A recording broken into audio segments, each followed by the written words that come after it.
Son voluntarios de la ONG La Aurora Group de Support. Esta mañana clasificaban en el puerto de Burriana las casi 2 toneladas de ropa que han recogido de donaciones de entidades, organizaciones y ciudadanos. Tenemos que hacer un pequeño descarte de ropa que está en muy malas condiciones, o que también nos han traído ropa de niños, que en este caso, en este momento, no nos hace falta, y después estamos clasificándola en tallas.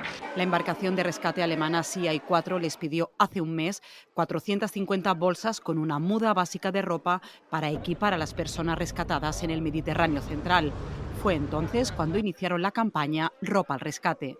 Llamar a toda la sociedad civil de nuestro entorno, entidades, colectivos, familias y personas para que nos hicieran donaciones de ropa, y ahora lo que estamos haciendo es, una vez recibida, clasificarlas. El resultado del llamamiento, nos explican, ha sido abrumador.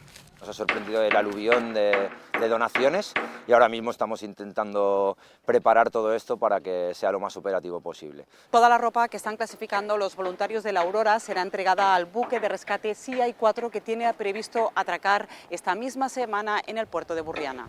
20 voluntarios están trabajando para que en 15 días estén los lotes preparados para meterlos en la bodega del barco. Es luchar en tierra para salvar vidas a la mar. Yo no tengo la capacidad de estar en un barco rescatando gente, no tengo esa formación y veía que era necesario que se hiciera algo desde aquí. El excedente de ropa lo destinarán a proyectos solidarios y a personas en situación de vulnerabilidad.